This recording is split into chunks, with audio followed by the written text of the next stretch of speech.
Колешката Елизабета Спасеновска. Елизабета, повели. Добро утро. Навистина студено утро.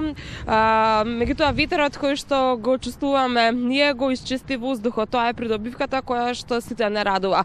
Токму на оваа тема околу загадувањето на воздухот, денеска ќе разговараме со мојата соговорничка Жаклина Анастасова од Движењето за чист воздух. Добро утро. Добро утро.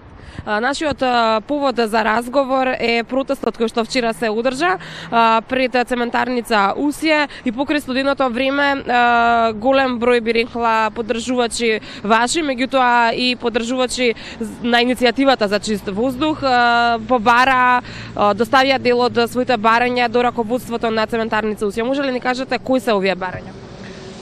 Па ние доставивме повеќе прашања. Сега ќе кажам клучните барања, кои се не само до цементарница, туку повеќе се до Министерството за животна средина и владата. Тоа е значи целосна забрана на секаков вид целосна забрана на увоз на секаков вид отпад.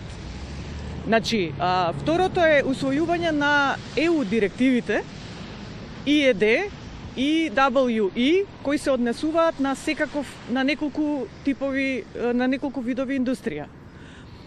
Исто така автоматски мониторинг, значи на 24 часовен надзор на сите фабрики, значи сите инсталации, А инсталации и Б инсталации.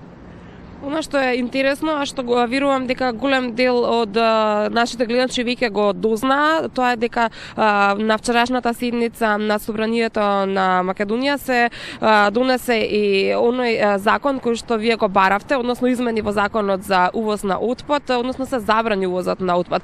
Како реагирате вие на ваквата одлука? Ја поздравувате ли? Значи, вака да појаснам. Значи, тоа што се усвои во собрание не е целосна забрана на увоз на секаков вид отпад, туку само еден сегмент. Значи, само забрана на увоз на отпад кој се користи за горење. Само цементарница го користи, а цементарница е 4% од индустријата во Македонија. Што треба ова да значи? Каков показател е ова? Тоа значи дека тргна работата, меѓутоа не е целосна. Значи целосна забрана може да се направи со указ. Не мора со собранието, не мора со закон, бидејќи поради ситуацијата налага да се забрани. А тоа и Базелската конвенција го бара. Значи можеме ние како држава да забраниме увоз, да се заштитиме од загадување на тој начин. Има ли индиции дека може да се надеваме на ваква забрана?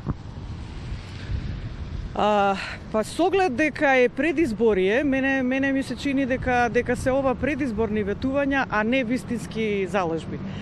Затоа што вчера бевме сведоци дека во склопот на МЗТ се работело со медицински отпад и компанијата имала А дозвола, а Дрисла нема А дозвола, а интегрирана дозвола. Значи им се дало на мала фирма да работи со медицински отпад, несоодветно, и 2 месеци градот Скопје и инспекторатот на град Скопје знаеле и не известила.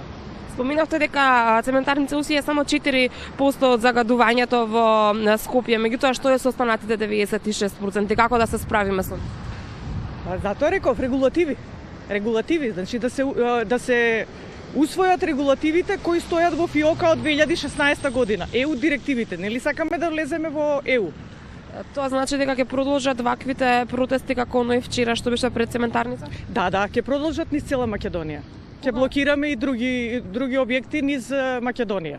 Имате ли најава, нешто што можеме да им го најавиме на нашите гледачи за во скора иднина? Па да, само сме во договор, не можам сега да ви кажам што конкретно ќе биде, затоа што се договараме. Значи, имаме со цела Македонија, значи, контактираме со Битолчани, од Струмица, од Кочани, од Штип, Струга, значи, повеќе здруженија, преку 40 здруженија сме здружени Најдувате ли на соработка со големите фирми и големите компании кои што ги посочувате како загадувачи? Каков е нивниот однос спрема вас? Како здружение и како иницијатива за чист воздух? Ние сме позитивно изненадени од појавата на директорот и главниот инженер. Значи вчера на блокадата, значи излегоа да посочат, значи да се одбранат, што е позитивен чекор. Ние токму тоа го бараме. Ние не бараме да се затвори цементарница. Мислам, илузија е, значи ние како држава не можеме да обстоиме без индустријата.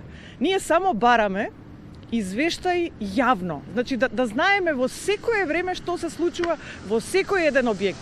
Има 150 значи компании кои имаат А интегрирана дозвола и преку 500 кои имаат Б интегрирана дозвола.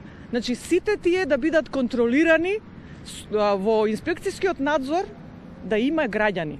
Граѓански активисти да бидат присутни. И секој извештај, секој запис ние да го видиме. Тоа точно има во секое време од денот. Не само PM честички да се мерат.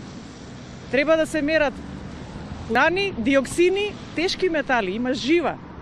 Дали знаете дека има жива во фабричките оџаци? И дали се мери? Мислам, тоа нас не е важно, регулативата не е важна. Јас навистина ви благодарам што на ова студено утро денеска издвоивте време да бидете дел од утрински брифинг и што ги споделивте сите овие информации со нашите гледачи.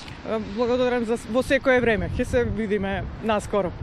Борбата против загадувањето на воздухот во Скопје продолжува, а ние како Скопски агол секогаш ќе бидеме тука за што е можно повеќе да им ги доближиме најновите информации на нашите гледачи.